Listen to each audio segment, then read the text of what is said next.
है, ये बहुरूपिया सरकार क्या कर रही है? ये क्यों एक महिला को रोड पे ला करके खड़ा कर दिया?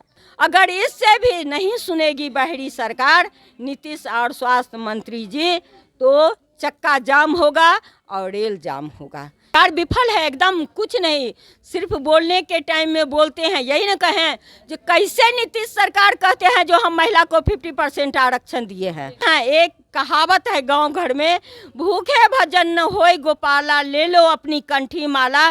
तो भूखे भजन नहीं होगा। में ऐसे ये बहरा बहुरूपिया सरकार है जो कुछ उसके कान पे तूर तेल कुछ नहीं जम रहा है। दोनों कान में लोहा का रॉड, लोग रुइया घुसाता है, लोहा का रॉड और बबूर का किला ढुका के रखे हुए हैं। तो यही है नीतीश सरकार की योजना। सरकार तो विफल है। 2018 में भी जितना बात कहे थे, आश्वासन दिए थे, उसमें से एक भी नहीं वो किए।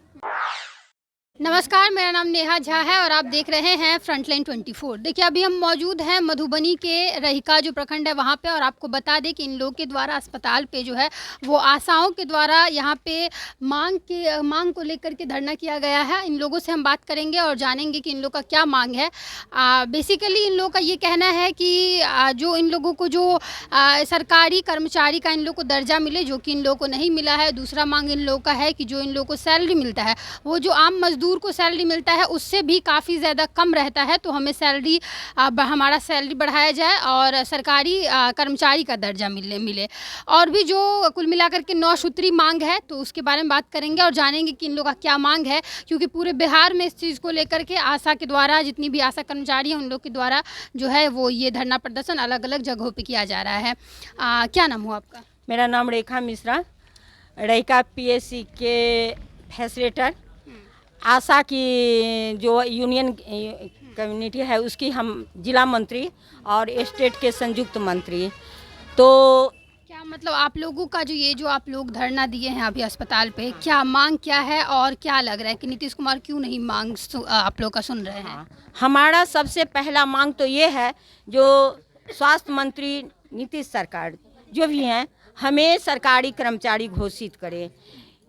क्योंकि हम लोग को मजदूर का दर्जा दे, और अगर जब तक सरकारी कर्मचारी हमें घोषित नहीं करते हैं तब तक न्यूनतम मजदूरी 18,000 रुपया जो है उन्हीं लोग का किया हुआ है। तो आशा वर्कर्स को भी, फैसिलिटेटर को भी 18,000 रुपया न्यूनतम मजदूरी दे। 1,000 रुपया जो सरकार पारितोषिक देती है, जो मानदेय का नाम कह करके वार्ता किए थे, शिष्टमंडली वार्ता में हुआ था, उसको क्या किए तो पारितोषिक शब्द नाम दिए। उसमें भी, उस पारितोषिक शब्द में भी काम का दायरा बना दिए हैं। इतना काम आपका होगा तो वो 1,000 रुपया मिलेगा, नहीं तो कुछ नहीं मिलेगा। तीसरी बात हमारा है, जितना भी बकाया राशि है, जो भी राष्ट्रीय प्रोग्राम हो वो काम करे तो कौन करे, आशा करे, लेकिन उसका बकाया राशि ठप रहता है, हम लोग को बकाया राशि नहीं मिलता है। तो ये आवाज़ है। तीसरा हमारा ये आवाज़ है कि हम लोग जो अपने आशा में काम करने के बाद एक उम्र की, किसी भी संस्था में एक उम्र निर्धारित होता है, तो जब 60-62 साल के बाद जो हम घर जाएंगे, हम क्या लेकर के जाएंगे, अपने बाल बच्चा को क्या देंगे, हम अपने पास क्या रखेंगे। इसलिए आशा को पेंशन रिटायरमेंट के नाम पर 10 लाख रुपया सरकार दे। उसके बाद में आशा क्षेत्र में काम करती है, दिन को दिन न, रात को रात न समझती है। तो सरकार से हमें ये कहना है, हमारी आशा को सुरक्षा बीमा योजना दे, हमारे परिवार को दे। ये सब हमारी मांग है। कोरोना काल में जो हम लोग घर घर सर्वे किया, घर घर एक एक आदमी का वैक्सीनेशन किया, बहुत मेहनत के बाद में, जब एक घर में 10 बार जाते थे उसके बाद में होती थी। लेकिन उसके बदले में जो सरकार ने कहा कि हम आशा को 10,000 रुपया देंगे, लेकिन वो भी 10,000 रुपया सरकार ने, नीतीश सरकार के द्वारा घोषणा किया गया, लेकिन आज तक 1 रुपया नहीं मिला। तो हमें वो चाहिए। हमारी आशा कोरोना में कई ठो मर गई, जो सरकार के द्वारा लागू हुआ था, जो अगर कोई भी कर्मचारी एनम जो भी हो अगर उनका निधन हो जाता है कोरोना काल में तो हम उसको 50 लाख रुपया देंगे उसके परिवार को, वो भी नहीं मिला। कहाँ गया ये बहुरूपिया सरकार? क्या कर रही है? क्यों आशा के साथ छल कर रही है? क्यों एक महिला को रोड पे ला करके खड़ा कर दिया? यही मांग है हमारा। हमें सबसे पहले, हम कुछ नहीं जानते, हमें सरकारी कर्मचारी बनावे। अगर सरकारी कर्मचारी नहीं बनाएंगे सरकार तो अभी तो मेरा ये हड़ताल चालू हुआ है, हम हड़ताल पे उनका काम बाधित नहीं कर रहे हैं, लेकिन कल से हम लोग ना टीकाकरण होने देंगे, ना सरकारी संस्था में एक भी प्रसव होने देंगे। अगर गर्भवती महिला को प्रसव के टाइम में आती है, हम एक महिला हैं, हम जानते हैं प्रसव पीड़ा क्या होता है, लेकिन उस महिला के साथ कुछ भी हुआ तो इसका सारा जवाबदेही स्वास्थ्य मंत्री और बिहार सरकार को होगा, क्योंकि उनके द्वारा उस महिला को कुछ होगा, आशा के द्वारा नहीं। क्योंकि हम अपने जायज़ मांग के लिए यहाँ लड़े हुए हैं और डटे हुए हैं। हमें मांग दे दें तो हम किसी जैसे काम करते थे वैसे ही हम काम करेंगे। तो यही सब हमारा मांग है। हाँ, उसके बाद में कल से ओपीडी भी बंद हो जाएगा। कल प्रधानमंत्री सुरक्षा योजना के तहत गर्भवती महिला का एएनसी जांच है, वो भी बंद हो जाएगा। अगर इससे भी नहीं सुनेगी बाहरी सरकार, नीतीश और स्वास्थ्य मंत्री जी, तो चक्का जाम होगा और रेल जाम होगा। तो यही सब बात है हमारी। आप जैसा कि बता रही थी कि आप लोगों को बार बार आश्वासन दिया गया कुछ दिन पहले कि ऐसा मतलब इस तरीके से ये पैसा मिलेगा नीतीश सरकार के द्वारा, और उसके बाद आप लोगों को वो पैसा नहीं मिलता है। तो क्या लग रहा है कि सरकार विफल है कहीं ना कहीं? सरकार विफल है एकदम, कुछ नहीं, सिर्फ बोलने के टाइम में बोलते हैं। यही ना कहें जो कैसे नीतीश सरकार कहते हैं जो हम महिला को 50% आरक्षण दिए हैं, कैसे नीतीश सरकार कहते हैं कि हम आशा के साथ बहुत अच्छा व्यवहार रखते हैं। कहाँ गया उनका व्यवहार?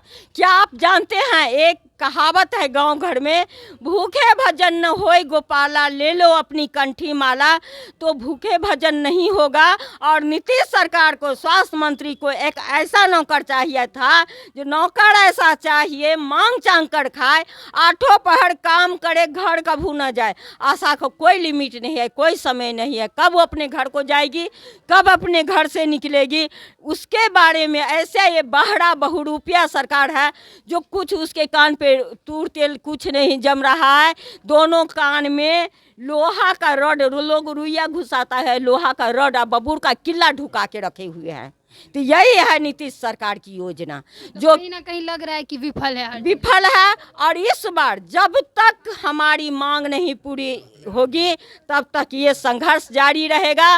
और इस बार की लड़ाई जो है, संघर्ष जो आशा की है, सो आर पार की लड़ाई है। इन्हीं शब्दों के साथ मैं अपने वाणी को विराम देती हूँ। क्या लग रहा है आशा आप लोगों का जो है वो सरकार जो मांग नहीं सुन रही है, क्या कारण लग रहा है कि कहीं ना कहीं विफल दिख रही है सरकार? सरकार तो विफल है। 2018 में भी जितना बात कहे थे, आश्वासन दिए थे, उसमें से एक भी नहीं वो किए।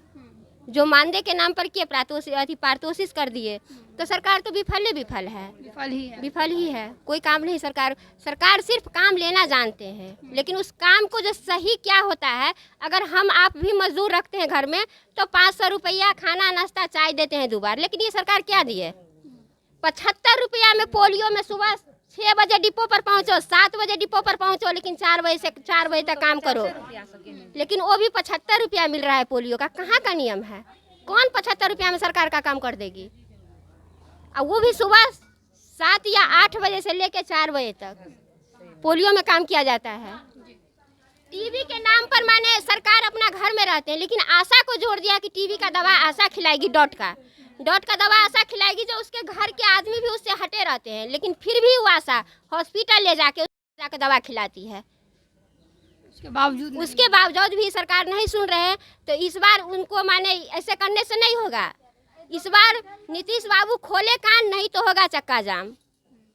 तो देखिए यहाँ पे आशा जो कर्मचारी सब है उनसे हमारी बात हुई है, और इन लोग का कहना है कि जिस तरीके से हम लोग काम करते हैं सुबह से शाम तक, उस तरीके से हम लोगों को जो है वो सराहना नहीं मिलता है, और पैसा भी उस समय पे नहीं मिलता है। मजदूर से भी कम पैसा हम लोग को जो है वो मिल रहा है। फिलहाल के लिए इतना ही, मिलेंगे किसी और नए वीडियो में। तब तक के लिए आप देखते रहें फ्रंटलाइन 24। धन्यवाद।